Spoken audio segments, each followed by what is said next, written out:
We are in a different setting today, guys, and you know what that means. Hello everybody and welcome back to my channel. If you're new, then hi, my name's Caitlin, and for the past 8 months I have been living in a drugs den. Yep. So this is a little bit of a get ready with me video, so I'll just start doing my makeup as I fill you guys in if you aren't already aware. If you are already aware, then enjoy a little recap. So I'm using my Beauty Bay Sunset Horizons. I've done my base just because I'm planning on doing a pretty wild and out there eye look, which is probably going to take about half an hour in itself. So we're just gonna, and yes, I am in my dressing gown. I'm just relaxing. Okay, let me have this. So yes, I've finally escaped the drugs den. When I say I almost cried when I left, I wish I was joking. I was beyond happy to be able to leave that place. So I kind of realised I never really disclosed where I lived, and that was for a very specific reason, and that was because of my own safety. I did live there, that was my address. But now I don't live there anymore and there is nothing to hold me back. I'm going to be exposing everything that I was too scared to say while I lived there. Yeah, it was 30 Fox Street in Liverpool. 30 Fox Street. It is advertised as student accommodation. Now, that's a lie. That's a big fat lie. So we went to view the flat. You know, as you do, you go and view flats, and the guy who showed us around, Dave, yes, I'm naming him by person. Hi Dave, if you're watching this. He was lovely. He was so nice. And he was saying, if you ever need anything, you have my phone number. And yes, I did have his phone number. And yeah, it was just, he was lovely. If you ever need anything, give me a call. I'll come sort something out for you. Da, da, da, da, da. Brilliant. The flat itself was gorgeous. I've said this to so many people. I loved my little flat. The flat itself was everything I wanted. But it was just the people who lived there, they were the issue, which you will see. So I come to move in and everything's fine for about a week, maybe 2 weeks. Everything's completely fine. And then a group of Irish girls move in next door. They partied literally 24/7. Literally 24/7. I don't know how they slept. I don't know how they ate. I don't know how they went to the supermarket, because they partied all the time. No breaks. No breaks. And like, in a way, I kind of, you know, mad respect, because Jesus Christ, I could not do that. I could not do that to save my life. So there were a few nights that I knocked on their door and I said, hi, look, I'm in uni. Please, can you turn the noise down? And every night they would say, yeah, like, I'm really, really sorry. Like, they seemed nice about it. And they were saying, I'm really sorry, yeah, we'll turn the music down, have a nice night, night. The next night it would be the same thing. And so they clearly weren't sorry about it, because they were doing it over and over and over again. And this is the point where I made my first video, the video called I'm Not Okay. It was pretty much a breakdown. So if you want to see me having a breakdown, then the playlist will be in the description. Yeah, that was the point I made my first video. So another night comes around and they are screaming. Literally, music blaring. It's, to be honest, it's only about midnight, but when you're so sleep deprived, midnight is late. So I knocked on their door and I said, look, please, can you turn the noise down? And they did the same thing. They were like, I'm sorry, babe. Oh my God, yeah, we'll turn the noise down. And this is where I retaliated and I said, no, you're not sorry. You're not sorry, because it's every night. I come over pretty much every night, ask you to turn the noise down, but the next night it's the same thing. So you're not sorry. And they flipped. When I say they flipped, oh my God, they were swearing, screaming. And bear in mind, the door is closed because they're probably doing so many drugs that they don't want me to see. The door is closed, so I'm being screamed at by about 3 or 4 girls. I'm tired, I'm scared. So I decided to phone Dave, and I'm crying on the phone to Dave, and he turned around and said, oh, well, it's too late now. Too late in the day, I can't really do anything about it. And I was like, okay, fine. So I emailed the office and they just said, yeah, we'll send them an email, which did a lot, as you can probably tell. It did so much. So a few nights go by and it's about 9 o'clock at night, and I think, right, it's 9 o'clock at night, Dave can't say that it's too late. So I phoned him up and I'm really upset. I'm clearly upset. And I say, look, they won't shut up.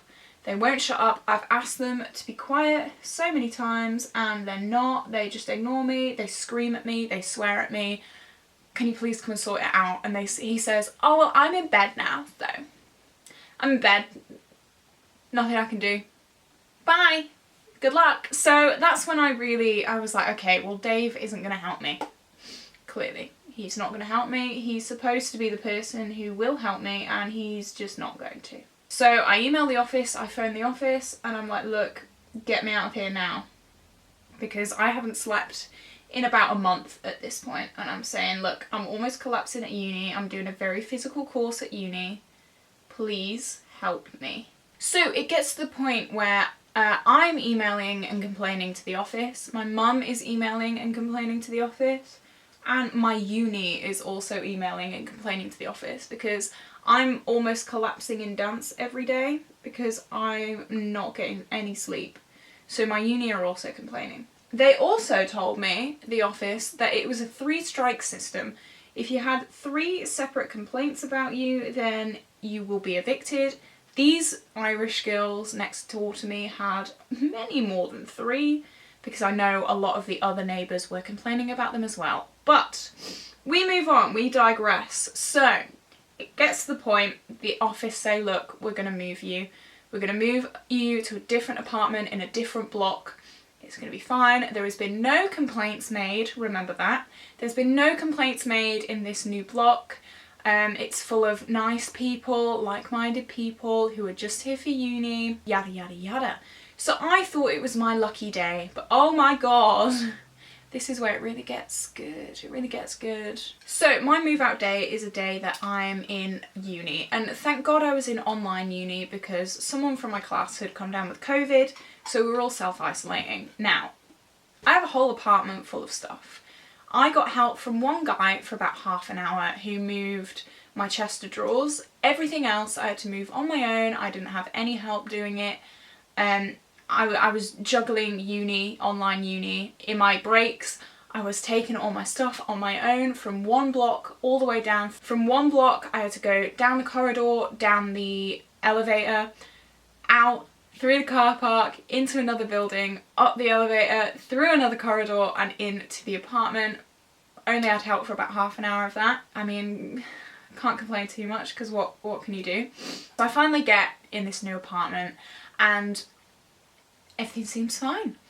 So I realised that they haven't actually given me the Wi-Fi key because I am in a different block, so I decide to knock on the door opposite me. So a girl opens the door and I said, hi, I've just moved in opposite and they haven't given me the Wi-Fi key. Like, they haven't given me anything and, you know, can you help me, please? And she said, yeah, here's the Wi-Fi key, like, my name's Autumn and if you've been here before, you know who Autumn is. We love Autumn, we stan Autumn. So I said, yeah, I've actually just moved from block B, like the noise was awful and they've told me that, you know, there's been no noise complaints here. And she was like, oh, honey, they've lied to you. They've lied. Apparently Autumn had been complaining about the guys on the other end of the hall for about 3 months. That was a good old lie there from Liverpool Lettings. One lie of many. Tell you what, one thing I do miss about that place is the desk. Like, I've got nothing to use, but you know, we're gonna digress. We're gonna keep going. So yeah, Autumn says the guys down there slam doors until, you know, 5 AM. They scream down the corridors until 5 AM. They're just, you know, they do drugs. It stinks of weed all the time.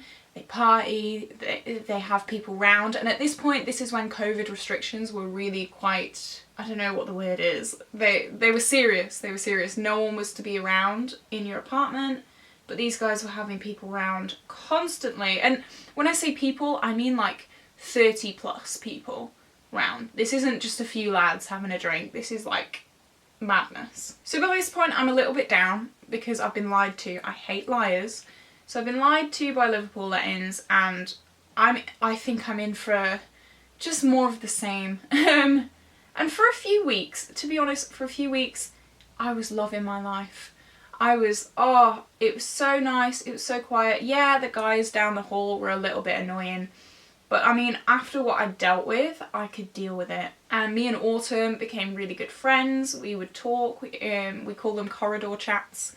We'd just sit in the corridor, because we couldn't mix households. We'd sit in the corridor, have a little bit of a chat while we ate our tea and stuff like that. And it was really, really lovely. And slowly, the guys down the hall got worse. Now, something that you need to remember is I was living on my own in a studio apartment. The guys down the hall had shared accommodation. There was 3 lads to each accommodation, so that means 6 lads. To one girl living on her own, that's terrifying. That's very scary. And I was scared quite a lot, especially when lads who are high, who are drunk, are screaming down the corridors at 3 a.m. Well, 3 a.m. It got to like 5 a.m. a few times on weekdays, so that was fun. So slowly this got worse and worse and worse and worse. We would knock on their doors a few times, say, look, can you please stop slamming doors? Can you please stop screaming down the corridors at 5 a.m? You know, we're working, we have uni, please stop. And depending on who answered the door, we would either get a face full of abuse, telling us to shut up, like it's not even us, stop complaining, or we would get a pretty nice lad saying, look, I'm really sorry, I'm trying to keep them all under control, I'm sorry. So it gets to the point where Autumn's had enough and Autumn decides that she's going to move out, which leaves me on my own. So while Autumn is waiting to finalise her move out, she CCs me in an email and says, look, can you please have a CCTV camera put in the corridor, because you're asking us for proof, but you know, at 3 a.m. when you're woken up suddenly, it's hard to get your phone out, start recording, because by then they've screamed down the corridor and they're in the other corridor. Like, we can't do it. We can't provide proof. We have sent you some things. We have sent you what we can with timestamps on them. We've sent you so much stuff, but apparently it's not enough. So please, can you just put the CCTV cameras in the corridor so that you can see what we're working with? They come back and they said, no, we're really sorry, we can't do that because that is actually a breach of privacy. Autumn then goes to a solicitor and says, look, this is what we've been told by our estate agents. The solicitor says, well, that's the biggest load of bollocks that I've ever heard in my life. The corridor's a public area. It shouldn't be an issue. So that's another lie we caught them out on. So during this time, I actually caught this on camera. It's a fun time. I was filming a video, I was filming a Beetlejuice inspired makeup tutorial, and there was some noise outside my window coming from the car park. And I was like, yeah, okay, there's always noise here, there's always people doing bloody drugs outside in the car park, whatever. And I very quickly realised that it was actually my old neighbours, and they were screaming my name. They were stood outside my window and they were screaming like, Caitlin! Caitlin! Like, where are you, Caitlin? And I caught it on camera and I sent it to my estate agents and I said, look, I'm being harassed now. What are you going to do about it? What are you going to do? And they were like, oh, we'll talk to them.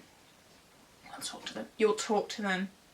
I'm being harassed. They found out where I live. They found out my name.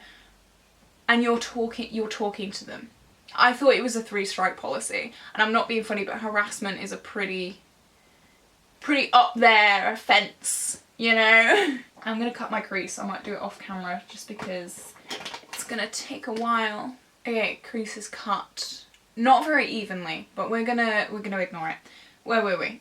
So it gets to the point, Autumn moves out and I'm there on my own. So one night I'm in my apartment and I hear music blasting. And that is different because as annoying as my neighbours down the hall were, they never blasted music. Yes, they would scream down the corridor at 5 a.m. and wake me up on weekdays, but they would never blast music. So I open my door to have a nosy and I find out that Autumn's apartment opposite has been rented out to even more druggies. So now I'm surrounded by them. So when I open the door, the smell of weed is nothing like I've ever smelt before. It is so much worse. It is thick in the air. It's bad.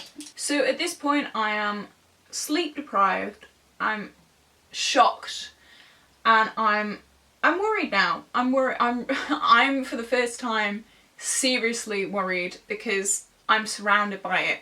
Before I had Autumn to protect me, no, just to like be there if I needed anything. Now I was on my own and I was surrounded by them and I didn't know what to do. So I called my mum and I came home for a few days. Oh my god, I didn't tell you about my parcel either. Oh, I forgot about that. So I ordered a parcel. It was an expensive parcel, a very expensive parcel. It was about £80 worth and I ordered it to the apartment. So I'm waiting and I'm waiting and I'm waiting and I'm waiting and it finally says on the tracker that it's been delivered. So I go and see, it's not there. It's not there. So I'm like, okay, well I'll wait a few more days. Maybe the tracking is just a bit off, whatever. And I'll wait a few days and I'll see if it magically appears. Days pass, nothing. So I phone up the delivery company and I said, look, you've said it's been delivered, it's not here. And they said, oh no, we did deliver it, we delivered it. And they told me exactly where they delivered it. I went to see and it wasn't there. So I emailed the lettings company. I said, look, I think that my parcel's been stolen. Because, you know, I live in a drugs den. Why wouldn't it be stolen, you know? I said, look, you know, I'm not happy. It was an expensive parcel. Please, can you check the CCTV? Because I really want it back. Obviously, it's my parcel. Give it back. So at first they were like, oh yeah, we'll check the CCTV, don't worry, like da. And then I didn't hear anything. I heard nothing for weeks. Then I thought I found the parcel. So I emailed back and I said, hey, we found it, don't worry. But then it turns out it wasn't the parcel that I was waiting for. So then I emailed back and I said, look, no, it wasn't the parcel. Please, can you please check the CCTV footage? Yeah, fine. Loads of time goes by and I'm not hearing anything. So I emailed them back. I said, look, have you checked the CCTV footage? This is an expensive parcel. I literally send them the tracking thing saying it's been delivered. I emailed them the contents and I said, look, it's important and it's expensive. Please. Yeah, don't worry. And now I don't hear anything again. So it gets to the point where my mum phones up and I says, look, Caitlin's been asking for you to check this CCTV for probably about 2 weeks now. And they turn around and go, actually, yeah, we can't actually do that. We can't do that. The reason they can't do it is because they just can't see the people. They can't see, you know, separate parcels. Even though I emailed them the exact time that the parcel was delivered, they just can't see it. They can't see it, sorry. So I don't know why they told me that they would do it and they told my mum that they couldn't do it. Just, who knows? Who knows? So that's yet another lie that they told me. Oh, we love a good liar. So, fast forward to where I left off. I'm there in this apartment with 6 guys down the hall and it sounds like about 4 guys in the studio apartment opposite. How 4 guys fit in a studio apartment, I will never know. I don't know. But here we are. So one day I caught them. And I was opening my front door just as one of them were opening their front door and I said, look, can you please stop? And as they were opening their front door, I managed to see inside their apartment. There were about 5 people in there, 5 lads, and the room was thick with smoke. It was like there was a fire in there and I was like, what the hell? So I say to them, look, can you please keep the noise down? You know, I go to uni every day. I'm on a very, very difficult, challenging, like physically challenging course. Can you please like not? And they said, yeah, we're really, really sorry, but like a lot of it is the guys down there. And I said, oh, don't you worry. I've been complaining about them guys for months now. And they said, yeah, we've had a lot of issues with them guys as well. They were telling me that one of the girls tried to get into their apartment once because she was probably so high and so drunk that she didn't know what she was doing. And they were like, yeah, we've had really bad issues with them. Screaming down the corridor at 5 a.m. on a Wednesday night. As you do. As you do. So they said, look, yeah, like they said, I smoke weed. Like this guy said, I smoke weed. So, you know, if that bothers you, I'm really sorry. But to be honest, once I'd spoken to them, they were alright. I did have to poke my head down the door and say, shut the fuck up a few times. But to be honest, I'd rather have that than screaming down the corridor at 5 a.m. So something that me and Autumn were both told by the lettings company is that they couldn't actually evict anyone because of COVID-19. And we actually researched that, and yes, there was a rule that said people could not be evicted because of COVID-19, but that actually ran out about 3 months prior. So that was yet another lie that we caught them out on. So it got to the point, my uni were involved, my mum was involved, I was involved, they did nothing. They did absolutely nothing. It got to the point, my tenancy agreement said that I should have been there until September. I said, look, if I keep getting woken up at 5 a.m. every night on a weeknight, I will go up to the roof and I will throw myself off the roof. What are you going to do about it? Help me. What are you going to do? Because I am, one way or another, I'm getting out of this apartment. And that was the only time that they pulled their finger out their arse and said, okay, we've checked the CCTV. I don't know which CCTV, because they did not put a CCTV camera in the corridor like I asked them to. They said, we've checked the CCTV and we've seen what you're living with. We've seen how disgusting these people are. We've seen that there are crowds and crowds of people coming in and out of the apartment every night till, you know, 5, 6, sometimes 7 o'clock in the morning, constantly, all the time, 24/7. They said, we've seen it and we're really sorry and we're cutting your contract. You can leave whenever you want. So finally, they let me go. They cut my contract and said, go whenever you want. And here I am. I had to kind of stick it out because of uni. I still have 2 days of uni. I have a show on Tuesday. It's currently Saturday now. So I have a show on Tuesday and I'm crashing at a friend's place. And after Tuesday, I will be completely free. Yeah. It's been an ordeal. But what I don't understand is that why couldn't they have checked the CCTV earlier? I was telling them for 8 months, this is going on, that's going on, please help me, da da da da da, and they were like, yeah, alright then, yeah, okay, we'll talk to them, we'll send them an email. No, don't do that, no. Get them out. You told me it was a 3-strike system. I've been complaining about the same people for 8 months. Okay, I'm gonna finish my face because I've only really just got through my eyes, and I will be back with lashes and lips and all that good stuff to just round it off. And yeah, I'll see you guys in a minute. Okay, so I'm back and my face is done. Where are we now? Where are we up to now? I've officially left. My tenancy is officially ended. I'm going to be returning the keys on Monday and I will be hopefully getting my deposit back because they've been so scammy up to this point. Like, they're probably not going to give me my deposit back, and trust me, I'm going to be fighting for it back because we spent probably about 2 or 3 hours completely deep cleaning that place. It wasn't even dirty to begin with. I'm not a dirty person, but we made quadruply sure, is that even a word? Quadruply. Oh, I almost burped. We made 1,000,000% sure that that place was spotless, and any damage that was done we made sure that they knew was there before I moved in. We took pictures of everything so they couldn't say that it was dirty or anything like that.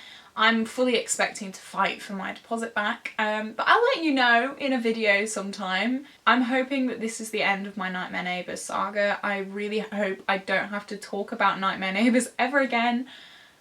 Thank you for sticking with me though through this. You guys have been absolutely incredible. I've had so much support from everyone here advice, get the council involved. I did get the police involved. I did. Everyone's just been so lovely, and thank you from the bottom of my heart. Thank you so much, because you guys have pulled me through this. And I never want to do that ever again. I never want to do it again. So if you made it through to the end of this video, you're a trooper. Wow. I'm probably just talking to myself right now. No one's probably watching. But if you are here, thank you so much. I'm sending you so many hugs and so many thanks. And yeah, I will see you in the next video, which will be a lot brighter and a lot less stressful. So I will see you in the next video, guys. Have an amazing day. I'm sending so much love and so much support to you wherever you are. Bye!